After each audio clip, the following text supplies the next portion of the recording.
Nos confins da Galileia, a revolução está chegando.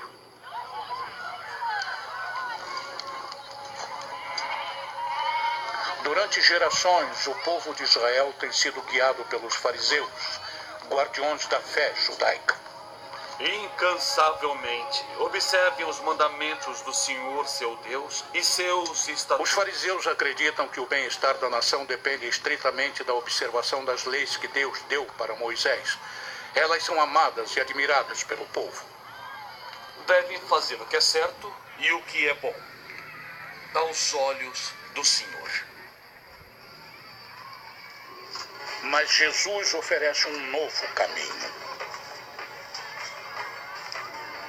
Então o Senhor nos comanda para observarmos seus estatutos. É Jesus! Vamos conhecer ele de perto! Vamos! Ah, Jesus!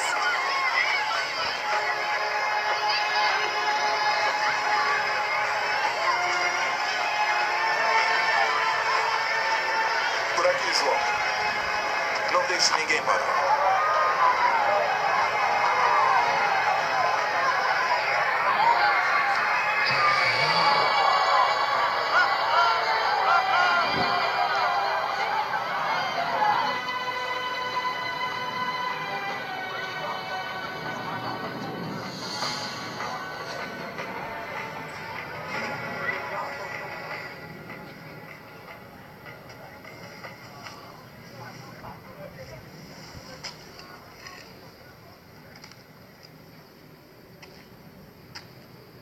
Como devemos imaginar o reino de Deus?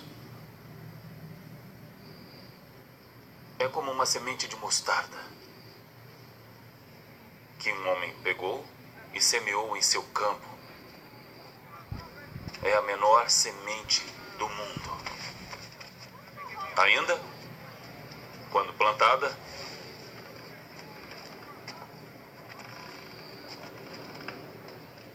ela cresce e torna-se a maior de todas as plantas. Ela torna-se uma árvore, onde os pássaros podem Ele está paralisado! e construir seus ninhos.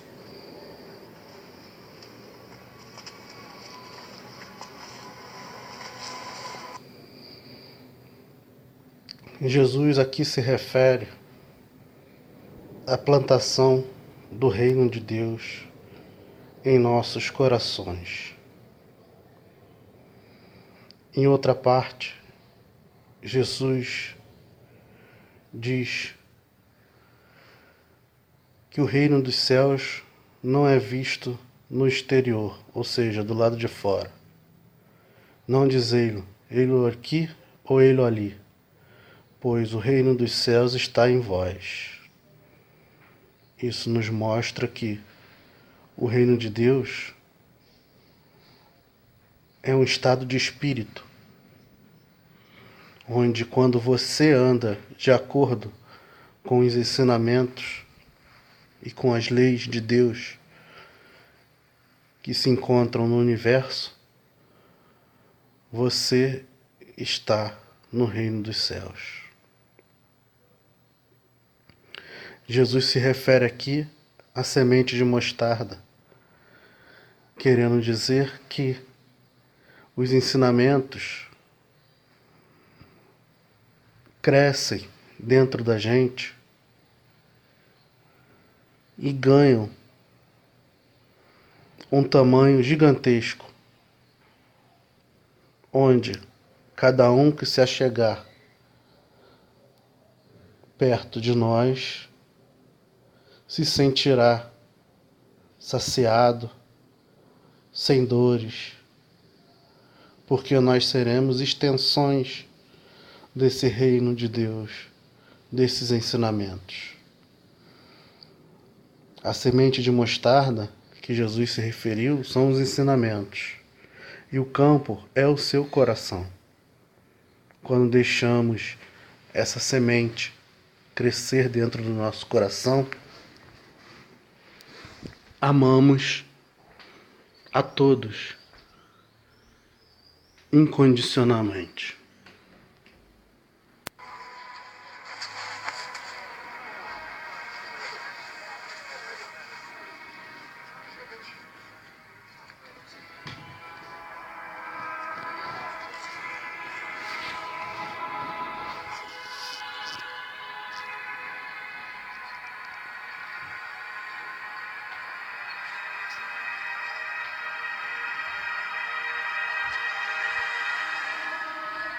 pecados estão perdoados, meu filho. Vocês ouviram isso? Ele perdoou os seus pecados. Achei que só Deus pudesse fazer isso. Isso não é blasfêmia. Ele sabe. É blasfêmia. É seu desejo, meu amigo. Responda-me. Diga-me o que é mais fácil. Dizer que seus pecados estão perdoados. Ou dizer: levante-se e ande.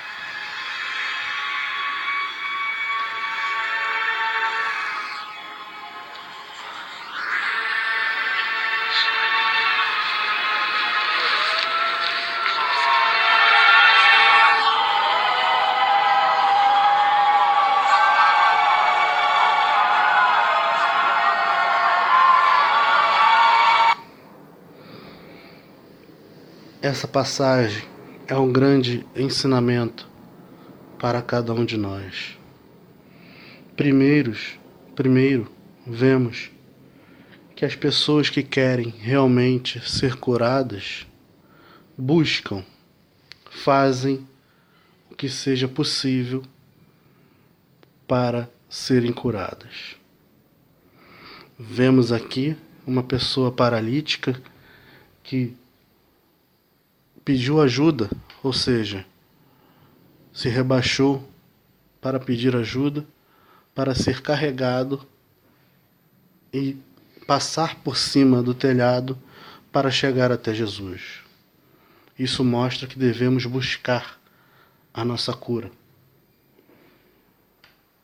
Buscar não de forma exterior, mas de forma interior, na mudança dos nossos sentimentos, pensamentos e emoções, e, consequentemente, os comportamentos.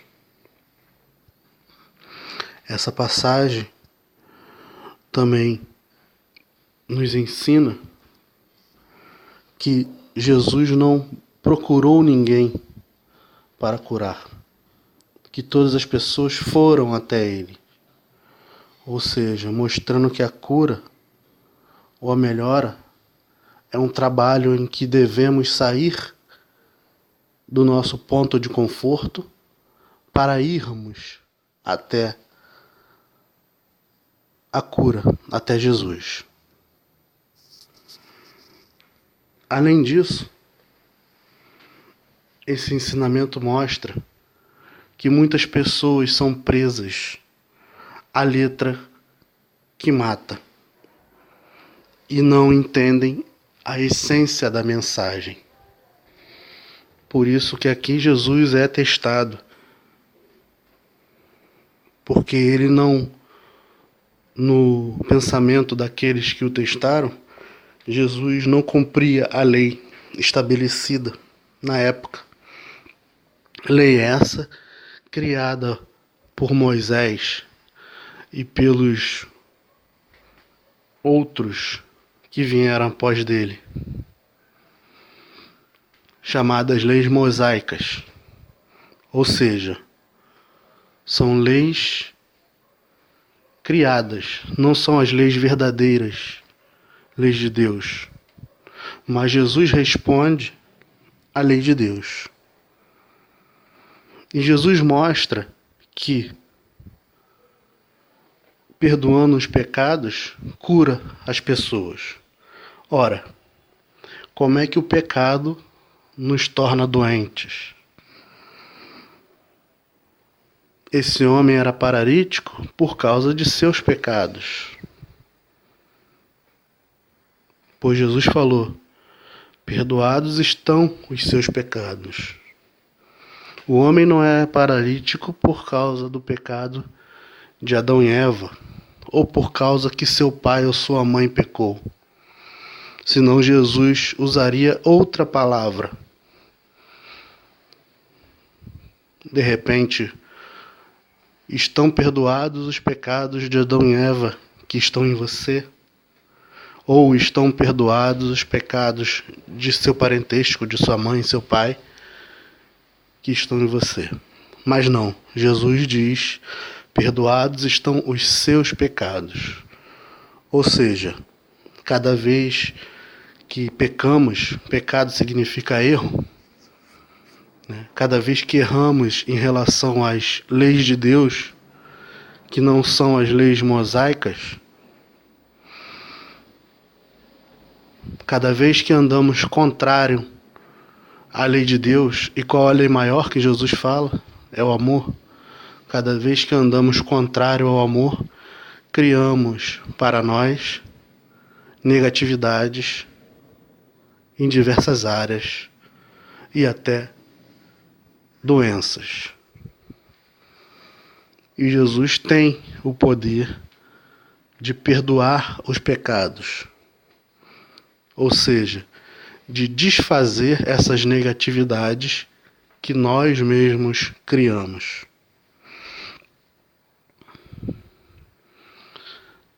Mais à frente na Bíblia, Jesus diz que tudo que ele faz, nós também faremos. Claro, mas faremos quando estivermos prontos para isso. Então Jesus, para desfazer a negatividade de uma pessoa doente, ele não somente acredita e pronto, mas ele doa poder, doa energia, doa amor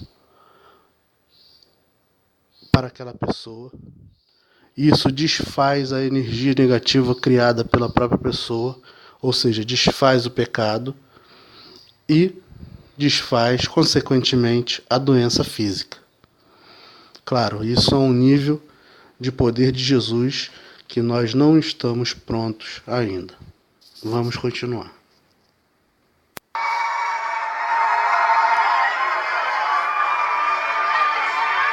Espere. O Filho do Homem tem autoridade para perdoar pecados.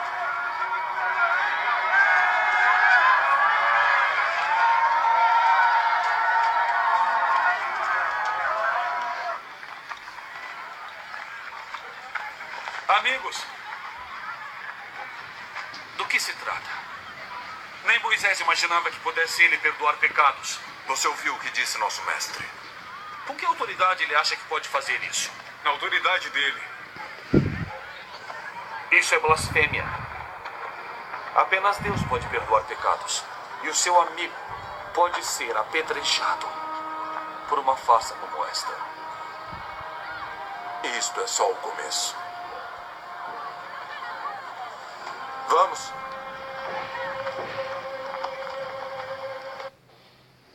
Essa parte, meus irmãos, mostra que ainda, assim como naquela época, existem novos escribas e fariseus que duvidam e que se apegam às leis mosaicas, se apegam às letras e perdem a essência. Vemos hoje em dia igrejas se dividindo por causa de interpretações, pessoas se dividindo por causa de religiões, se apegando muito mais à letra, à forma, ao externo, do que à essência e ao interior. Vamos continuar.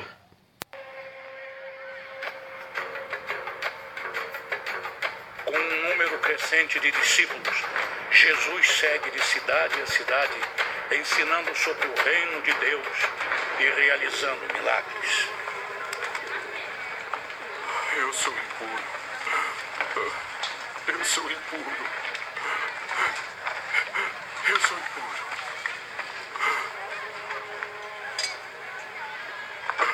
Por favor. Por favor.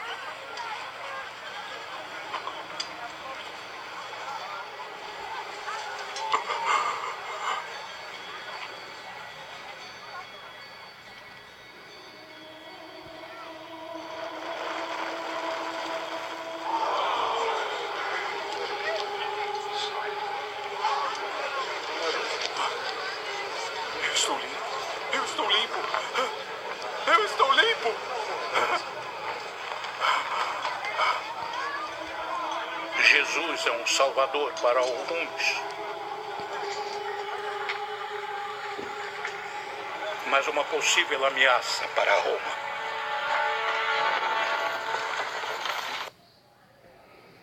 Vemos aqui uma pessoa se acreditando impura e ao mesmo tempo outras pessoas se afastando dela.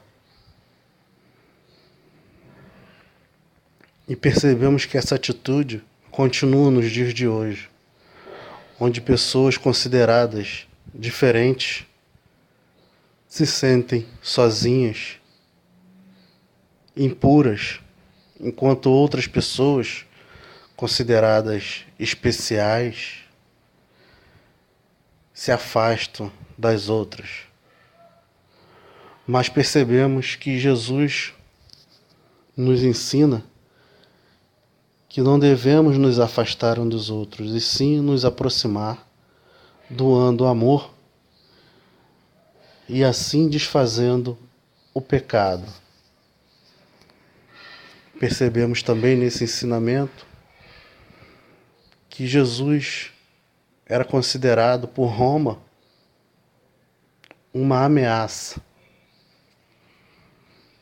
Porque para Roma era conveniente manter o pensamento preso à lei mosaica, que estipulava o dízimo e abria espaço para a cobrança dos impostos. Foi dessa ideia de dízimo que surgiu a cobrança de impostos. Essa Roma é a mesma Roma que criou a Igreja Católica Apostólica Romana. Uma estratégia onde se usa aquela frase: se não se pode com ele, se junte-se a ele. Continuando.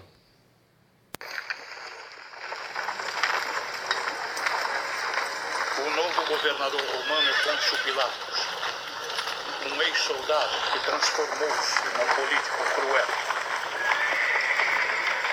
Parem! O que houve? Vocês estão no caminho. O governador precisa passar. Por que a gente parou aqui? Pilatos não espera. Vai demorar muito? Quase nada, meu amor. Governador, por que a demora desta vez? Uma carroça quebrou, senhor. O que espera? Tirem-na da estrada. Vamos removê-la. Não, por favor.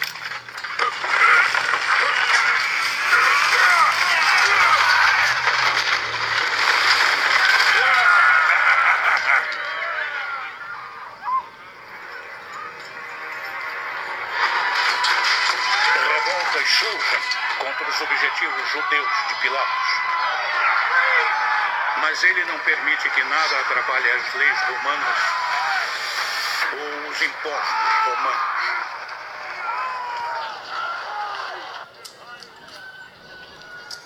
Próximo. Eu sou Tudo a isso? próxima, Senhor. É tudo que tenho. Todos os impostos devem ser pagos por completo. Senhor, é tudo que eu Por tenho. favor, isso Por é tudo favor. que tem. Por favor. Não, Vem, Senhor. saia daqui. Por favor. Não, Não, por favor. Ele é meu marido, Senhor. Não. Não temos mais Somos nada. todos judeus. Afaste-se. Seguem a aceitar isso. Nosso próprio povo trabalhando para Roma. Isso me dá nojo. Colaboradores, vamos em frente.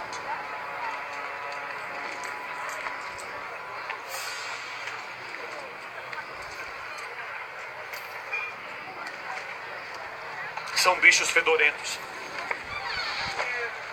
Devia manter distância deles. 2 homens foram ao templo para orar. Um era fariseu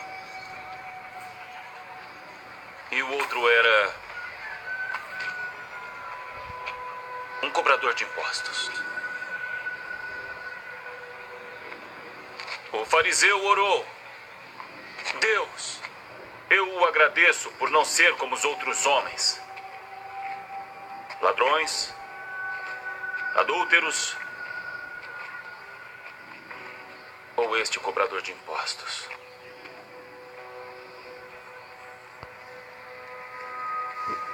Mas o cobrador de impostos nem olhou para o céu.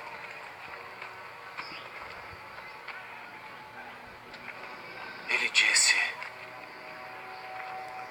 Deus, tenha piedade de mim. Sou pecador.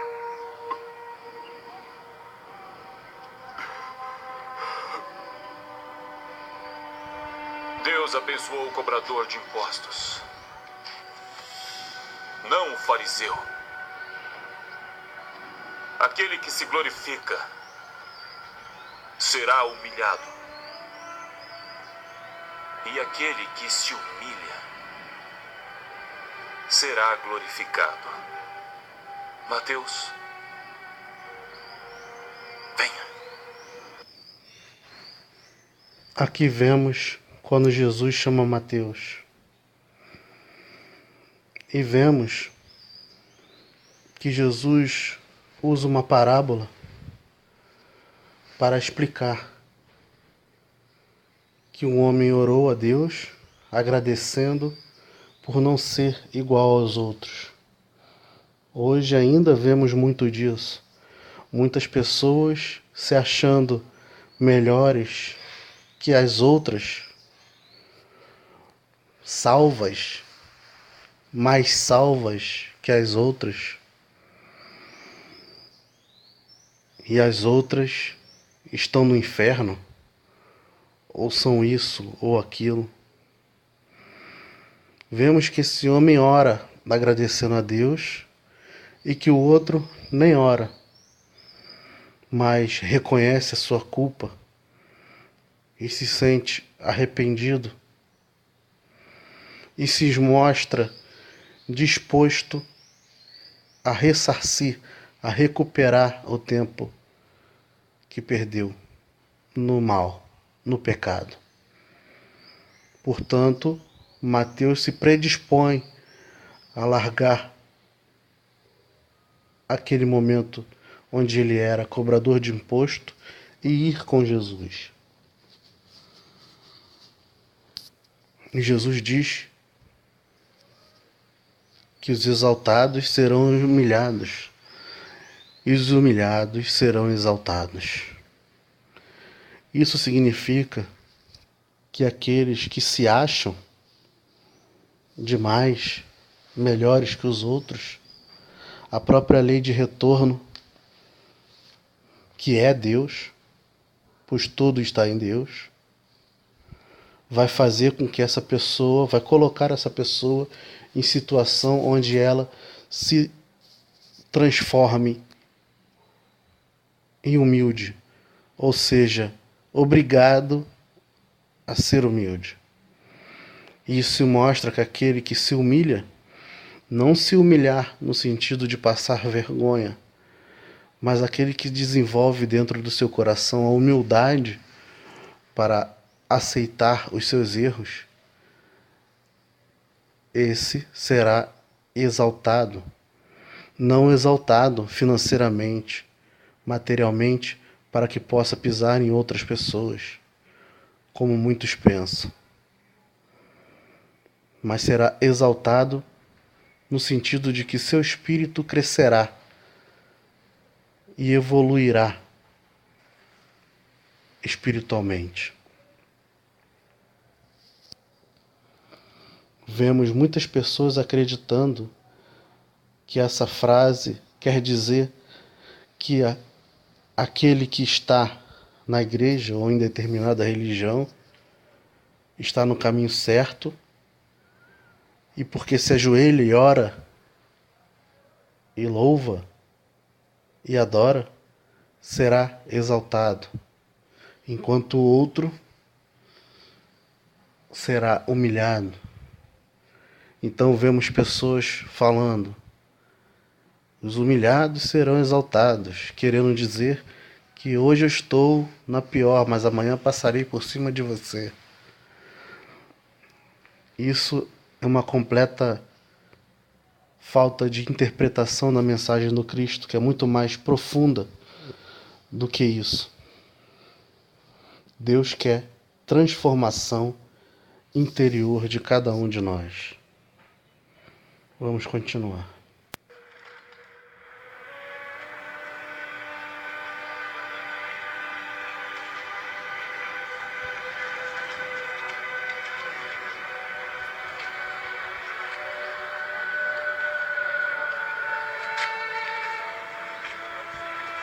Viram?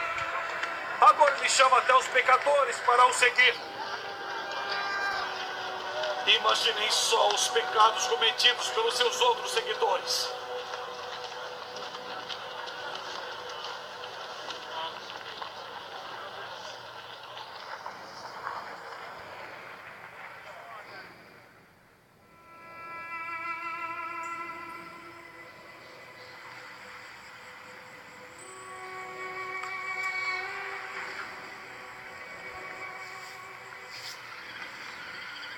Cobradores de impostos.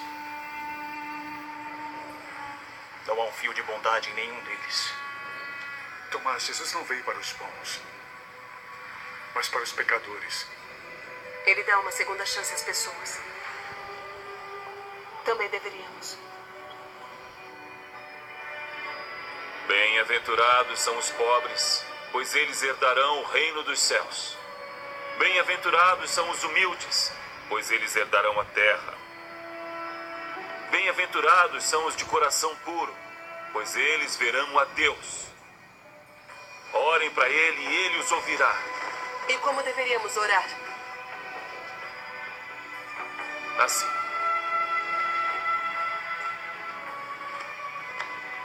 Pai nosso que estás no céu, santificado seja o teu nome. Venha a nós o teu reino. Seja feita a tua vontade, assim na terra como no céu. O pão nosso de cada dia nos dai hoje. Perdoai-nos as nossas dívidas, assim como nós perdoamos aos nossos devedores. Aqui Jesus mostra um ensinamento grandioso na oração do Pai Nosso, onde devemos, no Pai Nosso, entender: Pai Nosso que estás no céu, santificado seja o vosso nome. Ou seja, devemos adorar a Deus, amar a Deus.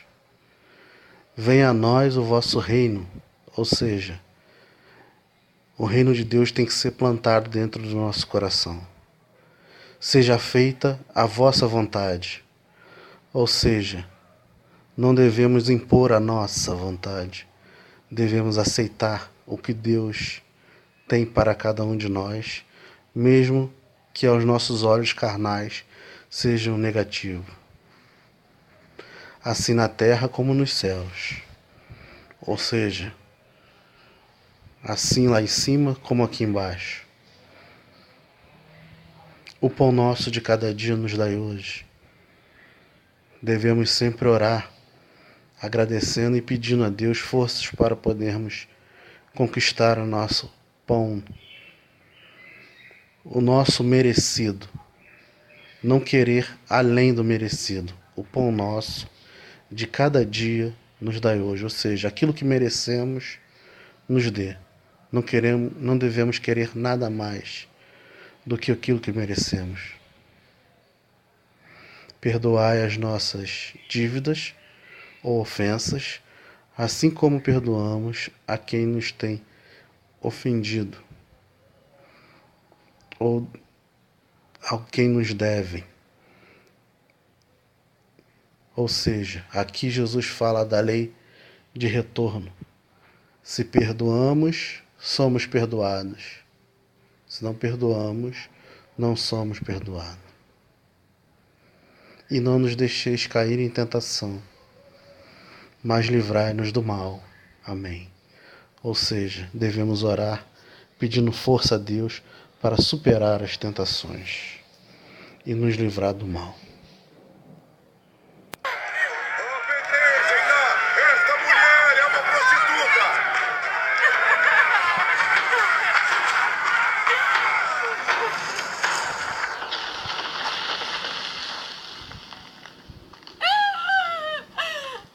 Adúltera! Me deixem em paz. Saia de perto.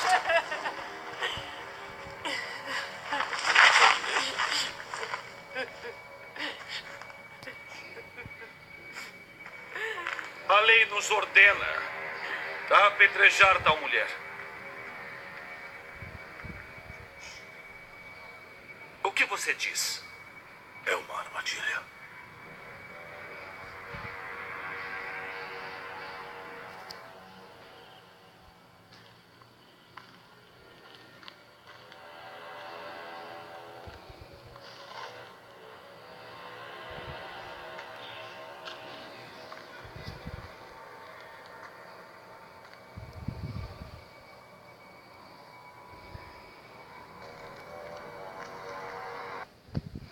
Comentando essa parte,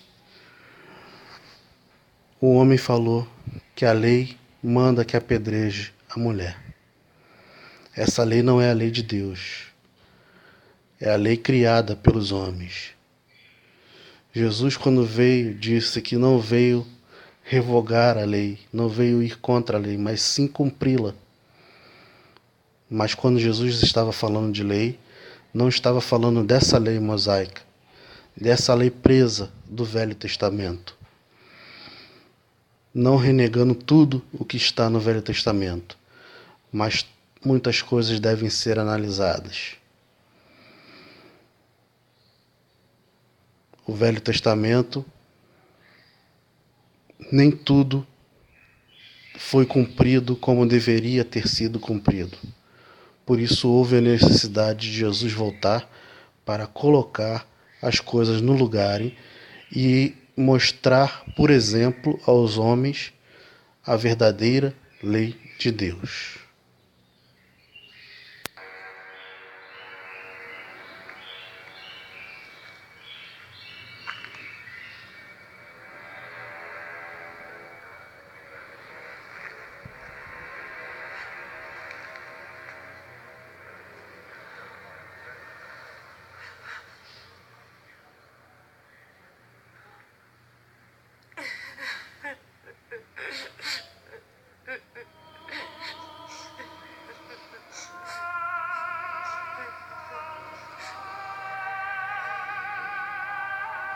Darei a minha pedra ao primeiro homem que disser que nunca pecou.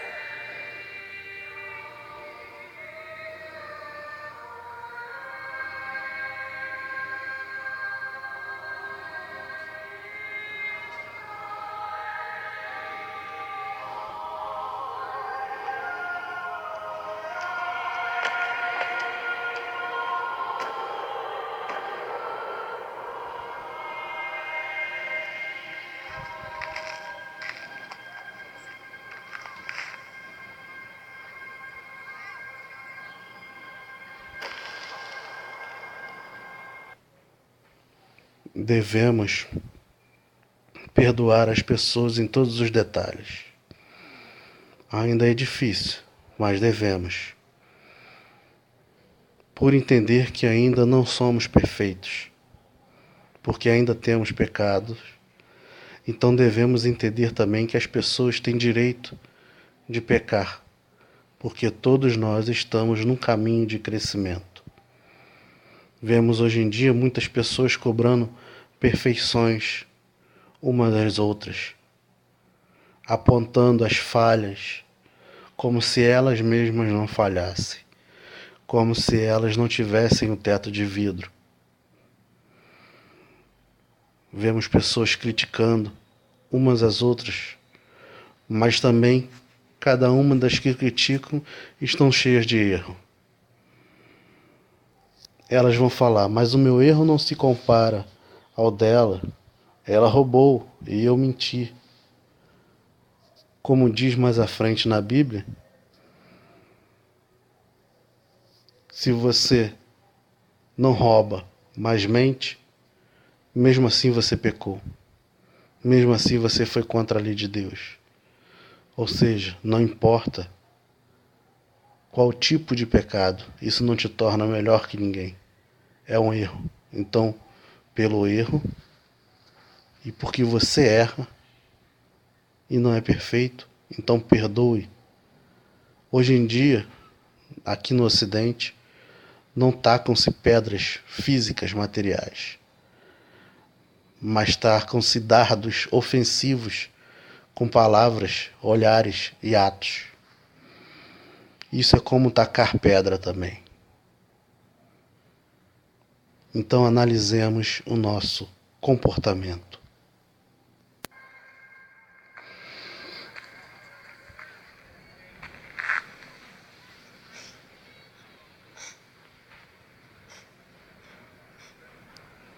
Agora vá e não peques mais.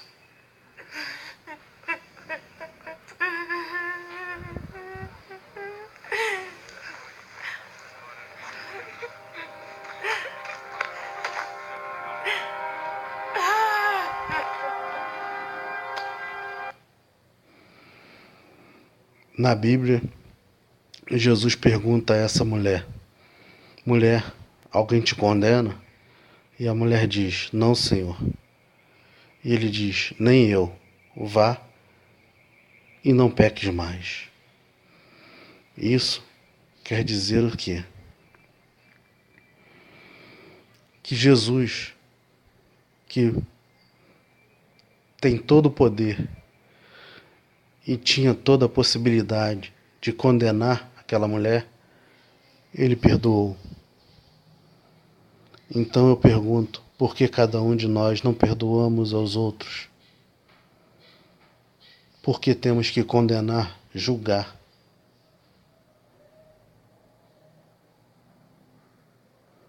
Jesus recomenda, vai e não peques mais.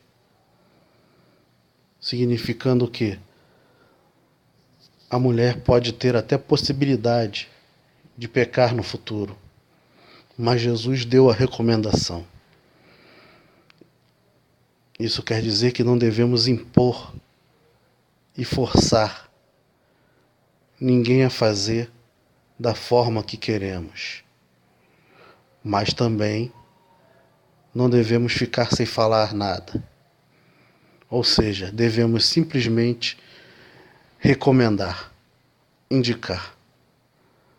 No tratamento com os nossos filhos, maridos e mulheres, amigos, seja quem for, não devemos impor as nossas verdades, mas devemos recomendar e esperar para que aquela pessoa ou siga ou encontre um caminho de acordo com ela.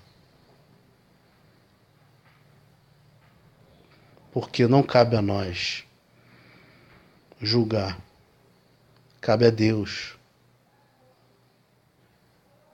Não cabe a nós forçar ninguém a nada. Deus sabe do caminho de cada um. E se uma pessoa hoje se encontra perdida nas drogas, em qualquer lugar, não foi Deus que forçou esse caminho. Foi aquela própria pessoa. Com certeza essa pessoa recebeu recomendações de outras pessoas, de várias religiões, mas não quis seguir nenhuma delas. E Deus permite que essa pessoa se perca para que depois se encontre. Como na história do filho pródigo, onde Deus permite que o filho saia, sofra, se perca, para depois retornar. Assim é essa pessoa que hoje em dia recebeu a recomendação, mas não quis escutar e se encontra perdida na vida. vai chegar a hora que ela retornará para casa, pois a morte não é o fim.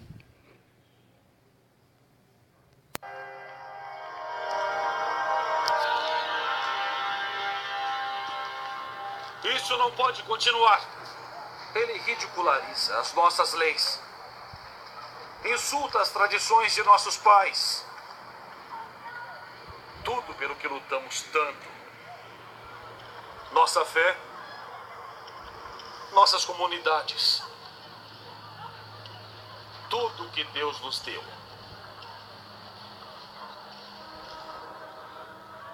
O templo, Jerusalém.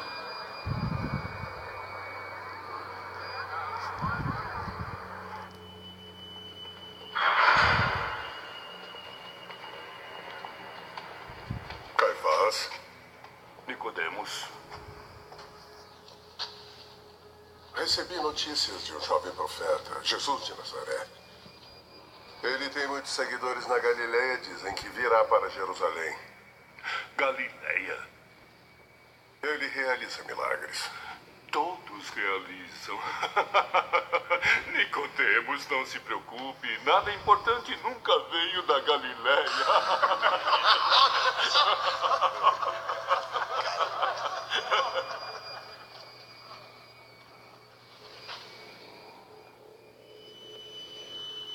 Mar da Galileia.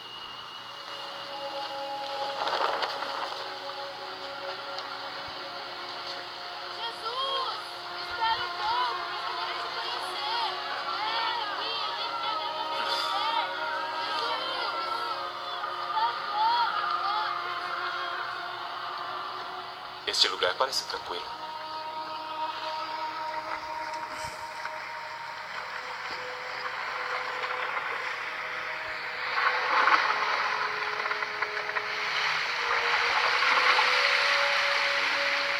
Segure. Assim mesmo. Amarre aí. Rabino, deixe-me ajudar.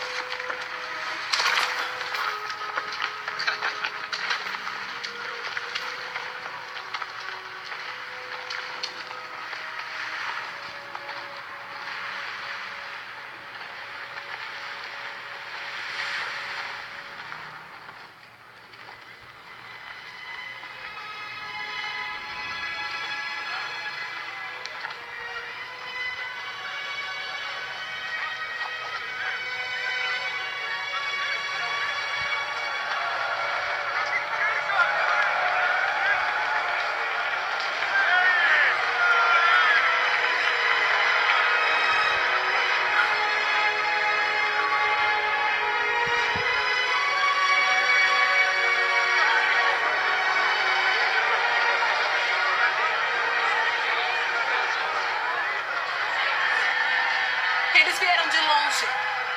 Já é tarde. Eles dizem que estão famintos. Dê comida a eles.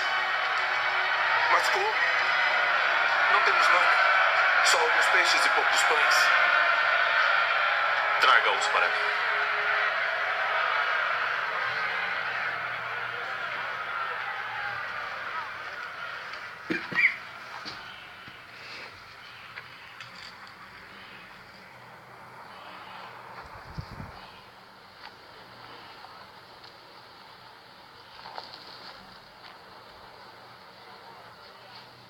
Obrigado, Pai, pelo que nos oferece.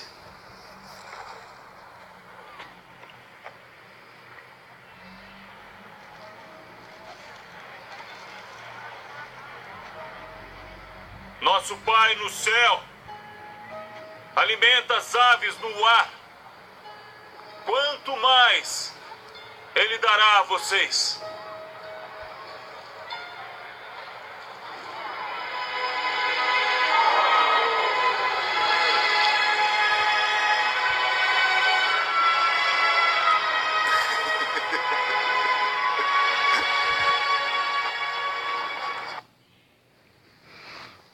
Jesus aqui faz o que chamamos, o Espiritismo e outras religiões chamam de materialização. Aqui Jesus faz a materialização à luz do dia, onde ele materializa pães e peixes e dá um ensinamento em que Deus nos dá tudo e nunca nos abandona. Esse ensinamento serve para que não sejamos ansiosos ante as coisas da vida, que devemos fazer o certo diante de Deus e acreditar, porque o que for nosso, o merecido nosso, virá. Se merecemos um pão inteiro, ganharemos um pão inteiro. Se merecemos metade, ganharemos a metade e ficaremos felizes com isso.